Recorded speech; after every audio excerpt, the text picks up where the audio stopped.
Welcome everyone. I, Dr. Anjali Saxena, welcome you all. Dear learners, in today's session we will discuss infrared spectroscopy and we will discuss multiple choice question related to it. The brief lectures of infrared spectroscopy is also available in the spectroscopy playlist. You can go through that for the brief discussion. So let's start the video. This is third part of MCQ series in spectroscopy lectures. In this lecture, we will discuss infrared spectroscopy. In past videos, we have discussed general introduction of spectroscopy, absorption rules and UV spectroscopy. IR यानी कि infrared spectroscopy. तो यहाँ एक spectrum आपको show किया हुआ है कि इंफ्रारेड रीजन क्या होता है. तो देख सकते हैं इसके लेफ्ट साइड में है विजिबल रीजन और राइट साइड में है माइक्रोवेव रीजन. तो इस रीजन को जो 10⁴ से 10⁶ वेवलेंथ में दिखाया गया है, इसको हम बोलते हैं इंफ्रारेड स्पेक्ट्रोस्कोपी का रीजन. अब कोई भी कंपाउंड जो इंफ्रारेड रेडिएशन को एब्जॉर्ब करने वाला है, तो पहले तो समझते हैं भाई आईआर रीजन क्या है. तो 2.5 से 25 माइक्रोन के रीजन को हम बोलते हैं इंफ्रारेड रीजन. और अगर इसको हम थोड़ा सा वेव नंबर में समझें या फ्रीक्वेंसी के फॉर्म में समझें, 4000 से 667 सेंटीमीटर इनवर्स के रीजन को हम बोलते हैं infrared reason. And this region is divided into two regions, fingerprint region and functional group region. The region 1400 to 667 centimeter inverse is known as fingerprint region, while 1400 to 4000 centimeter inverse region is known as functional group region. Fingerprint region is a unique region in which a compound show its unique spectrum in this range, or it absorbs a unique absorption in this range. For example, if a compound is a primary alcohol and a compound is a secondary alcohol, for example, like this. So these are the compound primary alcohol and secondary alcohol. Both have C single bond C, C single bond O, C single bond H, O single bond H. So these all are the functional group which will absorb in functional group region. But for unique primary alcohol and for secondary alcohol, which absorptions are shown, that will be shown in or that will be absorbed in fingerprint region. So they will show their unique spectra in fingerprint region. That's why IR spectrum is also known as fingerprint of the molecule. Now, when a compound absorbs infrared radiation, then its vibrational rotational energy changes. UV के case में हमने देखा था जो changes आ रहे थे वो transitional energy में चेंजेस आ रहे थे, but in case of IR radiation vibrational rotational energy में चेंजेस आते हैं. दैट्स वाई इसको वाइब्रेशनल रोटेशनल स्पेक्ट्रोस्कोपी भी हम बोलते हैं. बट वाइब्रेशनल एनर्जी में चेंजेस किन पॉइंट्स पे डिपेंड करेंगे? It will depend on mass of the atoms present in a molecule, arrangement of atoms with in a molecule, the strength of the bond. So a compound which is IR active will absorb IR radiation and will show vibrational and rotational energy changes, and energy changes will depend on that factor. Now what type of energy change will come? तो molecular vibrations change होते हैं mainly. अब ये molecular vibrations कितने तरीके के होंगे, जैसे कि हमने यूवी स्पेक्ट्रोस्कोपी में देखा था कितने टाइप के ट्रांजिशंस में चेंज आते हैं, इसी तरीके से हम देखेंगे कितने तरीके के मॉलिकुलर वाइब्रेशंस हो सकते हैं. तो when a compound is IR active and when it absorb IR radiation, that can show two type of vibrations, stretching vibrations and bending vibrations. Vibrations in which distance between two atom increases or decreases, but the two atoms remain at the same bond axis. They are known as stretching vibrations. For example, आपको अगर याद हो अपने brief lectures का, तो एक try atomic molecule है जिसके बॉन्ड को अगर हम स्प्रिंग की तरह कंसीडर करें, सपोज एक ट्राई एटॉमिक मॉलिक्यूल है, ये साइमल्टेनियसली स्ट्रेच हो या साइमल्टेनियसली बेंड हो. फॉर एग्जाम्पल बेंडिंग को अगर हम दिस एरो से रिप्रेजेंट करें, तो ये साइमल्टेनियसली स्ट्रेच साइमल्टेनियसली बेंड, तो एक ही एक्सिस पर बॉन्ड लेंथ डिक्रीज या इंक्रीज हो रही है, बॉन्ड एक्सिस चेंज नहीं हो रही है. तो इस टाइप के वाइब्रेशंस को हम स्ट्रेचिंग वाइब्रेशन बोलते हैं. ये दो तरीके के होते हैं, सिमेट्रिक और asymmetric. Simultaneously stretch, simultaneously bend, symmetric stretching. While अगर एक स्ट्रेच हो वाइल दूसरा बेंड हो, तो this type of vibration will known as asymmetric stretching vibration. While the vibration in which positions of atom changes relative to the bond axis are known as bonding vibration. अब bond access change हो सकती है, position के कारण bond access change हो सकती है, तो उसको हम बोलते हैं bending vibration. They are of two types, in planes and out of planes. एक चार्ट मैंने दिखाया हुआ है, देख सकते हैं आप। तो कोई भी वाइब्रेशन दो तरीके का हो सकता है, या तो वो स्ट्रेचिंग वाइब्रेशन होगा या वो बेंडिंग वाइब्रेशन होगा। सिमेट्रिक असिमेट्रिक हम डिस्कस कर चुके हैं, but bending vibrations are also two types.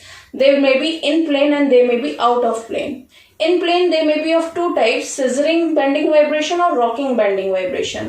Scissoring scissor की तरह एक दूसरे के अपोजिट साइड में, जब ये दो मॉलिक्यूल एक दूसरे के अपोजिट डायरेक्शन में मूव करें, पोजीशन चेंज करें, तो इसको हम सिजरिंग बोलेंगे। वाइल जब ये साइमल्टेनियसली करेंगे तो हम इनको रॉकिंग बेंडिंग वाइब्रेशन बोलेंगे। When plane changes out of plane, so they may be of two types, wagging bending vibration and twisting bending vibration. Simultaneously above the plane, अगर प्लस साइन को हम above the plane और minus sign को below the plane से represent करें, तो above the plane हो या तो दोनों का पोजीशन में चेंज, या below the plane हो, that will be known as wagging, while one is above the plane changing its position while other is below the plane, तो ये कहलाएगा ट्विस्टिंग। तो ये है मॉलिक्यूलर वाइब्रेशन जब कोई IR active compound IR range की रेडिएशन जो कि होता है 667 से 4000 सेंटीमीटर इनवर्स। जैसे कि आपने यूवी में देखा था, यूवी में हमारा क्या रीजन था, 200 से 400 नैनोमीटर, तो यूवी का था, विजिबल का था 400 से 800 नैनोमीटर, वो वेवलेंथ थी। यहाँ हम फ्रीक्वेंसी शो कर रहे हैं, तो 667 से 4000 सेंटीमीटर इनवर्स आईआर रीजन है। जब कोई कंपाउंड इस रीजन के रेडिएशन को एब्सॉर्ब करेगा तो उसकी वाइब्रेशनल एंड रोटेशनल एनर्जी में चेंजेस आएंगे और वो आईआर स्पेक्ट्रम शो करेगा जो कि यूनिक होगा उस कंपाउंड का, और उसको यूनिकनेस हम आइडेंटिफाई कर सकते हैं फिंगरप्रिंट रीजन से, जो कि होता है 667 से 1400 सेंटीमीटर इनवर्स। जबकि फंक्शनल ग्रुप का रीजन है 1400 से 4000 सेंटीमीटर इनवर्स। ये एक इंपॉर्टेंट क्वेश्चन है, इसके आने के चांसेस रहते हैं। तो अब फिंगरप्रिंट में बेंडिंग वाइब्रेशन शो होंगे और फंक्शनल ग्रुप रीजन में स्ट्रेचिंग वाइब्रेशन शो होंगे। हमारा कंपाउंड में जब मॉलिक्यूलर वाइब्रेशनल और रोटेशनल एनर्जी में चेंजेस आएंगे तो मेनली वाइब्रेशनल एनर्जी में चेंजेस आते हैं। वो वाइब्रेशनल एनर्जी के चेंजेस दो तरीके के हो सकते हैं, या तो स्ट्रेचिंग वाइब्रेशन होंगे या वो बेंडिंग वाइब्रेशन होंगे। Now types of stretching and bending vibrations is also discussed. Now point is that what compound will be IR active? जैसे हमने UV में देखा था, जितने भी unsaturated compound थे they will be UV active. In the same way the compound which have dipole moment, which changes dipole moment during the course of vibration, they are or they will be IR active. So this is the, we can say, selection rule, we can say that is the condition for a compound to be IR active, it should show dipole moment. किसी भी compound के dipole moment में change आना चाहिए during the course of vibration. अब यहाँ से हमें रिजल्ट निकल के आएगा which compound will be IR active, which compound will be IR inactive. तो जितने भी होमो एटॉमिक मॉलिक्यूल होंगे, होमो एटॉमिक मॉलिक्यूल जैसे कि H2, O2, N2, they will be IR inactive. While heterodiatomic molecules जिनमें हेट्रो एटम्स हों like HBr, दो पोल का बनना, HCl, they will be IR active. अब कुछ बात कर लेते हैं ट्राई एटॉमिक मॉलिक्यूल्स की। ट्राई एटॉमिक मॉलिक्यूल्स और कोई भी molecules having centre of symmetry, जिनके पास सेंटर ऑफ सिमेट्री हो गया तो they will not be IR inactive. इसके एग्जाम्पल क्या हैं, जैसे कि CO2 की कुछ वाइब्रेशंस हमारी जो होती हैं वो ऐसी भी होती हैं जो सेंटर ऑफ सिमेट्री शो नहीं करती हैं। तो CO2 को अगर देखा जाए तो ये IR इनएक्टिव कंपाउंड है in general due to the centre of symmetry presence, but in specific case अगर हम दें तो ये IR एक्टिव भी हो सकता है। CS2 is IR inactive due to the presence of center of symmetry, while the compound showing or having angular structure, or we can say angular triatomic molecules like H2O, SO2, H2S, they will be IR active. तो इस slide से dear learners आपको एक question 100% मिलने वाला है आपके university exams में, जिसका स्क्रीनशॉट ले लीजिए आप। So हमने अभी तक ये डिस्कस कर लिया which compound, which is IR region, what energy changes in IR region, how many types of energy changes, how many types of molecular vibration, the compounds which will be IR active. Now the application. With the help of IR spectroscopy, we can detect, we can identify the functional group present in our compound. So let's start the multiple choice question related to infrared spectroscopy. First question, sample holders used in infrared spectroscopy are made up of तो जो sample holders use किए जाते हैं infrared spectroscopy में वो है NaCl और KBr से बने हुए होते हैं। Now detectors used in ultraviolet and infrared spectroscopy, तो ये मैं आपको पहले भी बता चुकी हूँ। जो इंफ्रारेड स्पेक्ट्रोस्कोपी है उसमें जो डिटेक्टर्स यूज होते हैं वो थर्मोकपल्स होते हैं, जबकि यूवी में जो यूज होते हैं वो फोटोसेल्स होते हैं। तो A should be its answer. तो इसके रिवर्स होने के चांसेस बहुत ज्यादा हैं, तो आप देख सकते हैं बी ऑप्शन इसका रिवर्स है। तो आप अगर ये नाम आइडेंटिफाई रखते तो आपके गलत हो जाते। तो याद रखिए यूवी में फोटोसेल्स, इंफ्रारेड में thermocouples. Moving on third question, नस ग्लोअर और globar is used as a light source in, तो ये जो नेस ग्लोअर और ग्लोबर सेल्स होती हैं से होते हैं ये लाइट सोर्स की तरह यूज होते हैं इंफ्रारेड स्पेक्ट्रोस्कोपी में। हमारे लाइट सोर्स की तरह यूवी स्पेक्ट्रोस्कोपी में क्या यूज होता है जरा रिकॉल करिए, आपको लास्ट वीडियो में याद बताया था मैंने, तो रिकॉल कीजिए और बताइए। Next question, which of the following solvent is the best to use when taking an IR spectrum, तो हम CCl4 को यूज करते हैं बेस्ट अपने उसमें सॉल्वेंट की तरह। देख सकते हैं यहाँ मीथेनॉल, वाटर, इथेनॉल, ये तीनों ही हाइड्रोजन बॉन्डिंग शो करने वाले हैं, तो CCl4 को हम एज अ सॉल्वेंट यूज कर सकते हैं IR स्पेक्ट्रम में। Moving on next question, IR spectrum is obtained when we plot, तो IR स्पेक्ट्रम हमें कब मिलता है, तो जब हम वेरियस फ्रीक्वेंसी की लाइट को अपने कंपाउंड पर डालते हैं तो कुछ एब्जॉर्ब हो जाती है और कुछ ट्रांसमिट हो जाती है। तो एब्जॉर्बेंस वर्सेस फ्रीक्वेंसी कर लें या ट्रांसमिटेंस वर्सेस फ्रीक्वेंसी कर लें, दोनों ही केस से जो रिजल्टेंट आएगा that will be IR spectrum. तो absorbance versus frequency also produce IR spectrum while transmittance versus frequency will also result IR spectrum. So C should be its answer. Moving on next question. The functional group region and the fingerprint region of IR spectrum. So dear learner, एक ही question है, मैंने दो question cover करने की कोशिश की है कि यहाँ पर आपके रिवर्स पूछे जाने के चांसेस भी हो सकते थे, मतलब ऑप्शन दिए जा सकते थे। तो आपसे पहले फंक्शनल पूछा है फिर फिंगर पूछा है।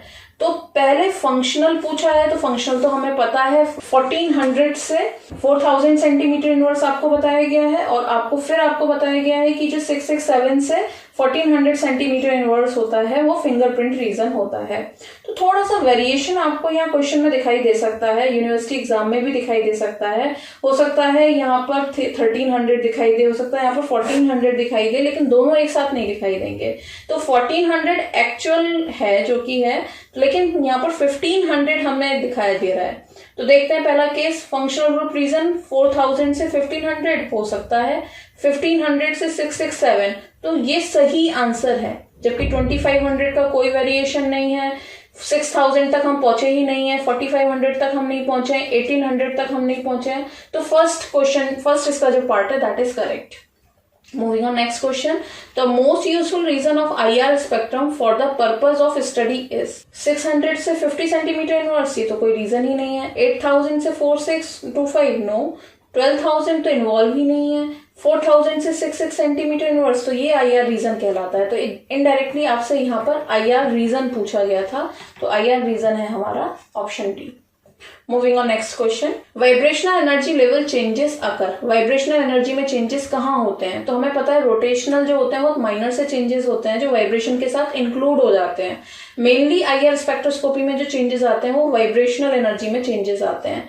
तो क्या पूछा है कि कहाँ आते हैं वाइब्रेशनल में, क्या infrared region of electromagnetic spectrum, microwave region, UV region या विजिबल रीजन। तो हमें पता है इंफ्रारेड स्पेक्ट्रोस्कोपी हमने अभी डिस्कस की है, इसी में वाइब्रेशनल एनर्जी में चेंजेस आते हैं। Moving on 9th question, the mode of excitation of molecule in IR spectroscopy is, तो मोड ऑफ एक्साइटेशन क्या होता है, क्या वो इलेक्ट्रॉनिक होता है, वो तो यूवी में होता है, वाइब्रेशनल होता है, मैग्नेटिक नहीं होता है, ऑप्टिकल नहीं होता है, तो B should be its answer. Moving on 10th question, what is the effect of infrared radiation on sample? जब इंफ्रारेड रेडिएशन किसी सैंपल पर डाला जाएगा तो क्या इम्पैक्ट आएगा, क्या वो न्यूक्लियर रिएक्शन कॉज करेगा, क्या वो आयोनाइजेशन ऑफ एटम और मॉलिक्यूल्स को कॉज करेगा, क्या वो मॉलिक्यूलर वाइब्रेशंस कॉज करेगा, या इनर इलेक्ट्रॉन ट्रांजिशंस करेगा। तो आप जानते हैं वो मॉलिक्यूलर वाइब्रेशंस कॉज करेगा, तो C should be its answer. 11th question, in IR spectroscopy absorbed energy brings predominant changes in the vibrational energy which depend upon, तो जब IR स्पेक्ट्रोस्कोपी के थ्रू एब्जॉर्ब्ड एनर्जी होती है वो चेंजेस लाती है वाइब्रेशनल एनर्जी में, और ये वाइब्रेशनल एनर्जी में चेंजेस किस पर डिपेंड करेंगे? Will it depend on mass of the atoms present in a molecule? Yes. Arrangement of atom within a molecule? Yes. The strength of bonds? Yes. तो all of these should be its answer. Moving on, next question. Vibration in which distance between two atom increases or decreases but atom remain in the same bond axis are known as. तो bond axis same है, bond length increase और decrease हो रही है, दो atom के बीच का distance जो है वो इंक्रीज और डिक्रीज हो रहा है, तो आप उसको बोलते हैं स्ट्रेचिंग वाइब्रेशन. जबकि बॉन्ड एक्सिस पर उनकी पोजीशन चेंज हो जाए तो आप उसको बोलते हैं बेंडिंग वाइब्रेशन. देखिए 13th question. Vibration in which position of atom changes relative to original bond axis are known as, आप जानते हैं, they will be bending vibrations. Next question. What does IR spectroscopy allow us to determine? क्या ये हमें allow करती है? Number of carbon in a compound? No, ये nuclear magnetic resonance करता है जो कि हमारे कोर्स में नहीं है. The kinds of bonds in the compound? तो ये अभी हम देखते हैं. The molecular formula of a compound? No. Carbon hydrogen framework? No. Kinds of bond, कि उसमें भाई C single bond C है, कि C single bond H है, कि O single bond H है, कि C double bond C है. तो kind of bonds in a compound that can be determined with the help of IR spectroscopy. So B should be its answer. Moving on, 15th question, जो कि हमारे UPTU में 2008-9 में आया भी हुआ है. Presence of functional group in a compound can be established by using. तो हम ऑल ओवर अगर स्टडी कर रहे हो स्पेक्ट्रोस्कोपी की तो हम फंक्शनल ग्रुप का आइडेंटिफिकेशन किससे करते हैं? क्या क्रोमेटोग्राफी से, मास स्पेक्ट्रोस्कोपी से, IR से, कि एक्सरे से? तो C should be its answer. Moving on, next question. Which one is of the following is not application of infrared spectroscopy? तो क्या नहीं है application? Establishing identify of a compound, किसी भी कंपाउंड के आइडेंटिफिकेशन एस्टेब्लिश करने में, काइंड ऑफ बॉन्ड्स बताने में यूज होता है, डिटेक्शन ऑफ प्योरिटी बताने में यूज होता है, detecting nature of hydrogen bonding बनाने में बताने में यूज होता है, डिग्री ऑफ अनसैचुरेशन तो हमें यूवी स्पेक्ट्रोस्कोपी बताता है. सो डी इसकी एप्लीकेशन नहीं है. Moving on, next question. Pick the correct match. क्या करेक्ट मैच है जरा देख लेते हैं. प्योर रोटेशनल स्पेक्ट्रम हमें मिलता है फार इंफ्रारेड में. प्योर वाइब्रेशनल तो माइक्रोवेव में हमें नहीं मिलता, माइक्रोवेव को हम रोटेशनल स्पेक्ट्रोस्कोपी बोलते हैं. इलेक्ट्रॉनिक स्पेक्ट्रम हमें इंफ्रारेड में मिलता है, नहीं, हमें तो वाइब्रेशनल मिलता है. NMR स्पेक्ट्रम हमें विजिबल में मिलता है, नहीं, यहाँ तो इलेक्ट्रॉनिक मिलता है. तो हमने ये बताया है कि जो वाइब्रेशनल स्पेक्ट्रोस्कोपी है, या हम कह सकते हैं IR रेडिएशन है, उसके कारण वाइब्रेशनल रोटेशनल एनर्जी में चेंजेस आते हैं. तो आपको इलेक्ट्रोमैग्नेटिक स्पेक्ट्रम में हमने दिखाया हुआ था, ये देखिए, इसके राइट साइड में, इंफ्रारेड के राइट साइड में कौन सा रीजन है? क्या वो माइक्रोवेव नहीं है? और माइक्रोवेव में हमें प्योर रोटेशनल मिलते हैं. तो जो फार इंफ्रारेड हुई, यहाँ पर हमें प्योर रोटेशनल स्पेक्ट्रम मिलने के चांसेस होते हैं. यहाँ पूरे में vibrational, vibrational rotational, vibrational rotational, vibrational rotational, और यहाँ आकर हमें प्योर रोटेशनल मिलते हैं. सो A is the correct match. Moving on, next question. For a molecule to be IR active, the requirement is that blank must change with vibrational. तो vibrational changes के साथ साथ क्या चेंज होना चाहिए, क्या कंडीशन है? तो आप जानते हैं शुड बी डाइपोल मोमेंट. तो डाइपोल मोमेंट में चेंज आना चाहिए. पोलराइजेबिलिटी रमन स्पेक्ट्रोस्कोपी में हम लोग डिस्कस करेंगे. अब देखते हैं IR एक्टिव और इनएक्टिव से रिलेटेड कुछ question. The N2 molecule is IR. तो होमोन्यूक्लियस डायटोमिक मॉलिक्यूल है. होमोन्यूक्लियस डायटोमिक मॉलिक्यूल है तो क्या इसमें पोलरिटी डेवलप होगी? नो. जो पोलरिटी डेवलप नहीं होगी, यानी कि डाइपोल मोमेंट शो नहीं करेगा, तो that will be IR inactive. Moving on, next question. The heteronuclear diatomic molecule are IR inactive. यहाँ कुछ ट्रू फॉल्स से रिलेटेड क्वेश्चन दे दिए गए हैं आपको IR एक्टिव कंपाउंड आइडेंटिफाई कराने के लिए. जबकि homonuclear diatomic molecule are IR active. तो अभी आपने देखा हेट्रोन्यूक्लियस का मतलब जैसे कि H और Cl, दो डिफरेंट न्यूक्लियस. होमोन्यूक्लियस का जैसा भी हमने पढ़ा N2, H2, O2. तो क्या यहाँ डाइपोल मूवमेंट होगा? डाइपोल मूवमेंट नहीं होगा, तो they will be IR inactive. While यहाँ दो पोल स्टेज डेवलप हो जाएंगे जिसकी वजह से हेट्रोन्यूक्लियस IR एक्टिव होंगे. तो हेट्रोन्यूक्लियस तो होते हैं एक्टिव, जबकि होमोन्यूक्लियस होते हैं डायटोमिक. होमोन्यूक्लियस होते हैं inactive. So this statement is false. 21 question true false के लिए IR spectroscopy state that dipole movement of the molecule must change during the vibration. Yes, that is true. Moving on 22 question which of the molecule will not show IR spectra. तो हम जानते हैं हमें कुछ molecule दिखाए गए थे जैसे कि CS2, CO2 जिनमें की सेंटर ऑफ सिमेट्री प्रेजेंट होने की वजह से IR इनएक्टिव होते हैं, जबकि ट्रायंगुलर मॉलिक्यूल था जैसे कि H2O, SO2 और HCl में डाइपोल मूवमेंट होगा ही, एक हेट्रोन्यूक्लियस मॉलिक्यूल है, जबकि due to the presence of centre of symmetry CS2 will be inactive. So its answer is A. Moving on next question. Which of the following compound will not show IR bond in spectrum? Bonding होना चाहिए, IR bonding या IR radiation को absorb नहीं करेगा, वो उस compound को देखते हैं. तो देखिए जरा CH3C डबल बॉन्ड CCH3, तो दोनों तरफ सेम है, क्या डाइपोल मोमेंट चेंज आएगा? नहीं. तो ये होना चाहिए IR इनएक्टिव. CH3CH2OH, O के एक तरफ R ग्रुप एक तरफ H, CH3CH2O, CH2CH3, तो ये देखिए दोनों सेम ग्रुप जुड़े हुए हैं, तो ये भी होगा IR इनएक्टिव. CH3CH2CH और एक तरफ है CH2, तो यहाँ पर दो कंपाउंड निकल के आए जो कि IR रेडिएशन को एब्जॉर्ब नहीं करेंगे. So A and C should be the answer. Moving on next question. An absorption band at 1600 centimetre inverse, ये सेंटीमीटर इनवर्स होगा -1, indicate that compound contains which of the following groups. तो 1600 centimetre के आसपास हमें कौन सा रेडिएशन एब्जॉर्ब करता है ये हमारा कंपाउंड. तो 1600 सेंटीमीटर इनवर्स पे जो हमें मेनली मिलती है, वैसे तो हमें कुछ एब्जॉर्प्शंस याद रखनी होंगी. तो 1600 पे हमें C डबल बॉन्ड C के लिए मिलती है, जबकि OH पे हमेशा याद रखिए 3600 के आसपास आपको मिलेगी. C सिंगल बॉन्ड H आपको 3000 के आसपास मिलेगा हमेशा. C डबल बॉन्ड O 1695 से स्टार्ट होके 1740 1750 तक हमें मिलता है. तो 1600 सेंटीमीटर इनवर्स पे जो हमें मेनली मिलेगा वो C डबल बॉन्ड C मिलेगा.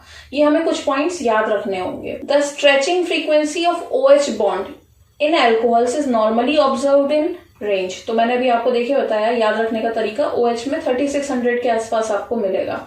तो देख लीजिए 3600 किस रेंज में आपको दिखाई दे रहा है, क्या इन रेंज में आपको 3600 दिखाई दे रहा है? तो A should be its answer. Moving on, next question. The characteristic absorption bands of carbonyl compound in IR spectra are given below. Which one is incorrect? 1705 से 1715 सेंटीमीटर इनवर्स के लिए, जबकि ये एल्किल वाले हैं, कोई अनसैचुरेशन नहीं है, एरोमेटिक कंपाउंड नहीं है. एल्डिहाइड्स, तो प्राइमरी सब्स्टिट्यूटेड एल्डिहाइड्स के लिए हमें 1745 पर ही मिलता है. एरिल वालों के लिए जिनमें भी एरोमेटिक एल्डिहाइड्स होते हैं उनकी फ्रीक्वेंसी हमें कम पर मिलती है, तो 1700 सही है. एसिड्स के लिए हमें 1700 से 1725 सेंटीमीटर इनवर्स ही मिलता है. तो A is incorrect.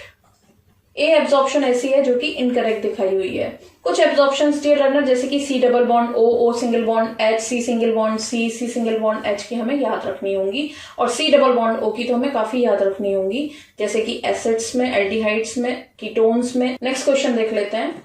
The OH stretching absorption for free OH, intermolecular hydrogen bonded OH group and intramolecular hydrogen bonded OH group are respectively.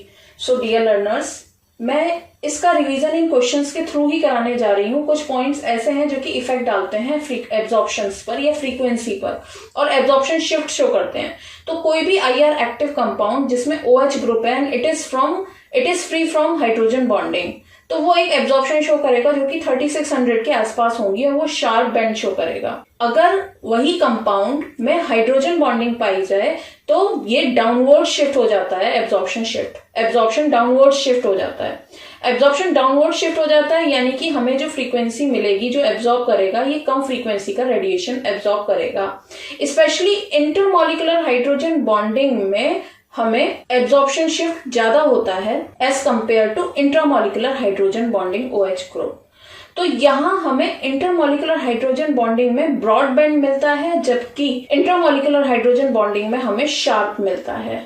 और क्योंकि कोई भी हाइड्रोजन बॉन्डिंग नहीं होगी, जो फ्री फ्रॉम हाइड्रोजन बॉन्डिंग होगा उस पर भी हमें शार्प मिलेगा. तो सबसे पहले तो आप ये समझ लीजिए जो OH ग्रुप है वो 3600 के आसपास शो करना चाहिए अगर हाइड्रोजन बॉन्डिंग नहीं है. तो यहाँ आपको 3 केस दिखाई दे रहे हैं 3600 के से रिलेटेड. आपको ये केस नहीं दिखाई दे रहा है, ये 3 पॉसिबिलिटी दिखाई दे रही हैं जिसमें शार्प वाली आपकी 3 है, तीनों ही शार्प वाले हैं। अब इसके बाद हम देखते हैं कि जो हमारा इंटरमॉलिक्यूलर हाइड्रोजन बॉन्डिंग होगा वो ज्यादा कम होगा और ब्रॉड होगा। तो ज्यादा कम देखिए 35, 34, तो ये पॉसिबिलिटी तो खत्म हो गई। अब देखते हैं 34, 34, 35, 35, लेकिन इसमें देखिए यहाँ पर है ब्रॉड, यहाँ पर है शार्प, यहाँ पर है शार्प, यहाँ पर है ब्रॉड। तो इंटरमॉलिक्यूलर हाइड्रोजन बॉन्डिंग है हमारा सेकेंड नंबर पर और वो ब्रॉड शो करता है। तो B should be its answer. अब इसको और देख लेते हैं एक बार। देखिए जब हाइड्रोजन बॉन्डिंग नहीं होगी तो वो शार्प शो करेगा। इंटरमॉलिक्यूलर हाइड्रोजन बॉन्डिंग में 3400 से 32 सेंटीमीटर इनवर्स होना चाहिए यहाँ पर सभी में, और ये ब्रॉड शो करेगा। और इससे थोड़ा ज्यादा और नॉर्मल से कम 3570 से 3450 ये शार्प शो करेगा। So B should be its answer. ये क्वेश्चन कुछ उसी पॉइंट से रिलेटेड है, वहीं मैं आपका ये रिवीजन कराती जा रही हूँ। ऐसे कौन से कंपाउंड हैं जो कि हायर फ्रीक्वेंसी पर एब्जॉर्ब होंगे, यानी कि फ्रीक्वेंसी पर किसका इम्पैक्ट पड़ता है। देखिए यहाँ से 4 क्वेश्चन वही हैं जो कि आपके इफेक्ट के कॉन्सेप्ट को क्लियर करेंगे, जैसे कि HCHO और CH3CHO। तो इनमें से कौन हायर फ्रीक्वेंसी पर एब्जॉर्ब होगा। तो dear learners, +I effect always decreases the frequency. तो आप बताइए कौन हायर फ्रीक्वेंसी पर होगा। CH3 का +I इफेक्ट ज्यादा है H से, तो +I इफेक्ट ज्यादा होने की वजह से ये लोअर फ्रीक्वेंसी पर एब्जॉर्ब होगा, जबकि HCHO वाला कंपाउंड हायर फ्रीक्वेंसी पर एब्जॉर्ब होगा। So A should be its answer. Next question हमें दिया हुआ है C triple bond C, C double bond C, C single bond C में कौन हायर फ्रीक्वेंसी पर एब्जॉर्ब होगा। Which one will absorb at higher frequency. 4 question हमारे इसी पॉइंट से रिलेटेड हैं, जिसमें आपको मैं बता रही हूँ ये पॉइंट। देखिए यहाँ पर C ट्रिपल बॉन्ड C की अगर हम बात करें, C double bond C, C single bond C, तो this is sp hybridization, sp2 hybridization, this is sp3 hybridization. Point is that absorption of frequency increases as bond length decreases. So जिसकी bond length सबसे कम उसका absorption of frequency सबसे ज्यादा। So its answer should be C triple bond C. इसकी bond length सबसे कम होने के कारण इसका absorption of frequency maximum होगा as compared to C double bond C, और C single bond C का lowest होगा। Moving on next question. Again वही क्वेश्चन है, which one is absorbed at higher frequency from the following. Question है OH and C single bond C। तो यहां पर concept आ जाता है बॉन्ड स्ट्रेंथ का। इस स्लाइड पर जो दोनों क्वेश्चन आपको दिखाई दे रहे हैं वो बॉन्ड स्ट्रेंथ से रिलेटेड हैं। तो OH की बॉन्ड स्ट्रेंथ ज्यादा होने की वजह से it will absorb at higher frequency. Next question है C single bond C, C single bond H। इस C सिंगल बॉन्ड H जो होगा वो C सिंगल बॉन्ड C के कंपैरिजन में हायर फ्रीक्वेंसी पर एब्सॉर्ब होगा।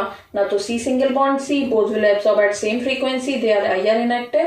तो ये 4 क्वेश्चन हमने रिलेटेड देखे, लगभग 5 क्वेश्चन देखे हमने, जहां हमने 27th क्वेश्चन देखा है हाइड्रोजन बॉन्डिंग से रिलेटेड, फिर हमने देखा कि +I से क्या इम्पैक्ट पड़ता है, फिर हमने देखा बॉन्ड लेंथ का क्या इम्पैक्ट पड़ता है, फिर हमने देखा बॉन्ड स्ट्रेंथ का क्या इम्पैक्ट पड़ता है। तो ये हमारे कुछ इम्पैक्ट थे या इफेक्ट थे फ्रीक्वेंसी पर, जो कि एब्जॉर्प्शन शिफ्ट शो कर रहे थे।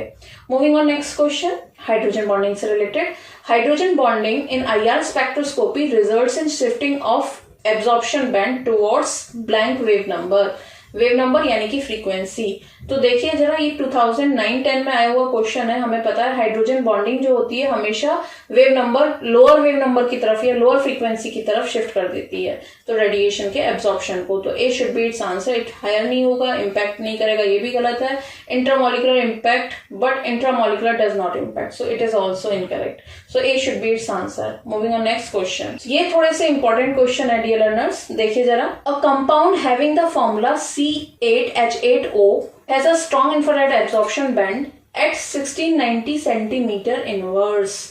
Which of the following structure is likely to one of the compound? ये क्या होगा कंपाउंड जो 1690 सेंटीमीटर इनवर्स पर एब्सॉर्ब हो रहा है? क्या वो C6H5CH2CHO होगा, क्या वो C6H5OCH डबल बॉन्ड CH2 होगा, या C6H5COCH3 होगा, या none of these? So dear learners, in this case the band which is shown is 1690 centimeter inverse, and that suggests that there is a presence of conjugated carbonyl compound in a aryl ketone, जब कभी भी aromatic ketone हो और carbonyl conjugation में हो carbonyl group, तो ये 1690 या 1690 सेंटीमीटर इनवर्स पर एब्जॉर्प्शन शो करता है, फ्रीक्वेंसी को एब्जॉर्ब करता है वी कैन से।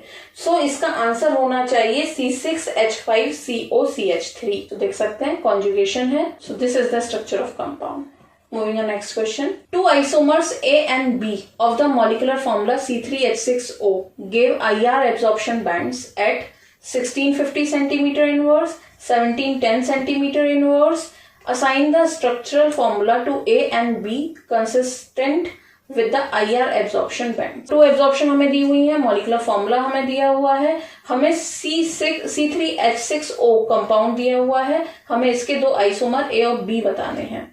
तो देखते हैं जरा, अगर हम पॉसिबल कंपोनेंट देखें जो भी इस स्पेक्ट्रल वैल्यूज को फॉलो करेंगे तो वो क्या होने चाहिए, वो होने चाहिए एक कंपाउंड की पॉसिबिलिटी तो ये बनती है जो भी हमें एब्जॉर्प्शन दी हुई है, एक बनती है CH3COCH3, थर्ड बनती है यहां पर ए कंपाउंड की पॉसिबिलिटी है फॉर दिस कंपाउंड। अब क्यों है, ये है 1650 सेंटीमीटर इनवर्स रेडिएशन के कारण जो एब्जॉर्प्शन बैंड हमें 1650 सेंटीमीटर इनवर्स पर मिलता है, that is due to a unsaturated alcohol. So A should be its answer.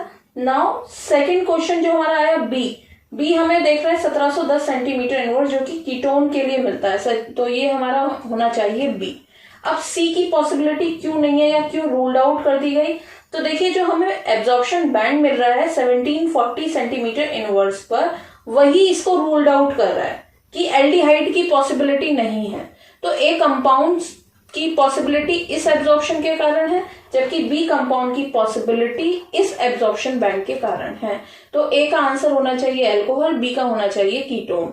तो एल्डिहाइड तो है ही नहीं, तो ये नहीं है, एल्डिहाइड तो है ही नहीं।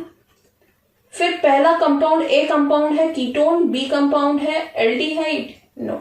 हमें पहले 1650 दिया हुआ है तो हम पहले ए को आइडेंटिफाई कर रहे हैं, और वैसे भी हमें पूछा है structure formula to the A, पहले ए बताना है और ए हमारा अल्कोहल है, तो हमें ए ऑप्शन में alcohol CH2 double bond CH CH2OH और CH3COCH3 दे रखा है, तो इसका आंसर होना चाहिए ए। और अगर हमें थोड़े से एब्जॉर्प्शन याद हो गए तो हम आंसर देख के भी जो हमें ऑप्शंस दिए हुए हैं उनसे भी हम आंसर फाइंड आउट कर सकते हैं। Moving on next question, match the list 1 with the functional group with list 2 absorption and select the correct answers using codes given below list. तो देखिए जरा कुछ एब्जॉर्प्शन जो हमें याद होने चाहिए, जैसे कि मैंने हमेशा आपको याद दिलाया है, OH ग्रुप्स जो होते हैं वो 3600 के आसपास शो करते हैं, तो क्या इसका आंसर 3 होना चाहिए। अब देखिए आंसर देखने का तरीका, यहाँ पर 2 3 दिखाई दे रहे हैं आपको, तो ए और सी में से कहीं पॉसिबिलिटी है। CN मैंने आपको याद नहीं दिलाया, लेकिन CO तो हमेशा याद दिलाने की कोशिश करी है कि 1695 से 1750 के बीच में कहीं होता है, तो देख सकते हैं आप 2 पे ही दिखाई दे रहा है। CO के लिए पॉसिबिलिटी हो सकती है 2, तो यही देख लीजिए 3 पहले लास्ट में 2, तो ये आपको ऑप्शन दिखाई दे रहा है C, ऐसा हो सकता है। और मैच कर लेते हैं एक बार, देखिए CH3 ग्रुप के लिए 1420, C single bond HCH3 group के लिए जो होगा तो इसका होना चाहिए 1, C ट्रिपल बॉन्ड N के लिए क्या होना चाहिए, इसके लिए होना चाहिए 2250 सेंटीमीटर इनवर्स। ये याद रखने होंगे कुछ रेडिएशन, तो 3412 C should be its answer, जो कि हमने केवल OH और CO से ही आइडेंटिफाई कर लिया था एक तरीके से। देखते हैं अपना लास्ट क्वेश्चन, IR स्पेक्ट्रोस्कोपी का last question. Match the IR absorption bands with list 2 functional group responsible and select the correct answer using codes given below the list. अब बताइए 3200 से 3600 के बीच में आपको किसके लिए मिलता है, क्या वो अल्कोहल के लिए नहीं मिलता है, तो इसका आंसर होना चाहिए 2।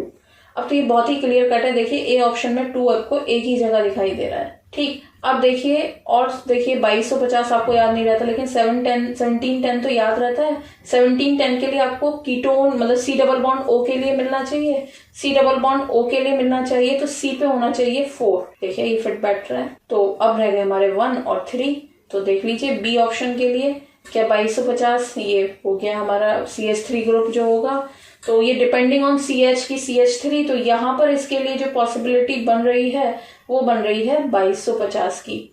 देखिए जरा 1450 से 1375 सेंटीमीटर इनवर्स, ये होगा CN की, C सिंगल बॉन्ड CN के लिए जो होता है वो इसी पर होता है, तो ये होना चाहिए 3। तो 2143 D should be its answer.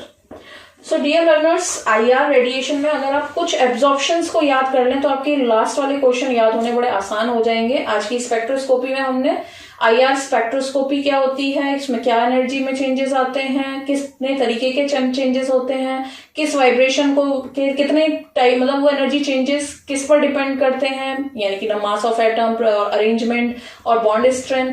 और उसके अलावा हमने देखा कि भाई अगर ये जो एब्जॉर्प्शन हो रहा है फ्रीक्वेंसी का, उस पर किसका इफेक्ट आ रहा है, तो हमने देखा बॉन्ड लेंथ का, हमने देखा बॉन्ड स्ट्रेंथ का, हमने देखा हाइड्रोजन बॉन्डिंग का। उसके अलावा हमने कुछ एब्जॉर्प्शन हमें याद थे, उसके थ्रू हमने ये क्वेश्चन किए कौन से कंपाउंड IR एक्टिव होंगे, कौन से कंपाउंड IR इनएक्टिव होंगे। तो अपने आज के लेक्चर में हमने IR स्पेक्ट्रोस्कोपी पूरे तरीके से फिनिश कर ली है। आई होप आप सबको अच्छे से समझ में आई होगी। अपनी नेक्स्ट वीडियो में हम अपनी लास्ट वीडियो जो कि स्पेक्ट्रोस्कोपी की होगी, रमन और माइक्रोवेव से रिलेटेड सभी टॉपिक डिस्कस करेंगे और उनके मल्टीपल चॉइस क्वेश्चन सॉल्व करेंगे। Thank you for watching everyone.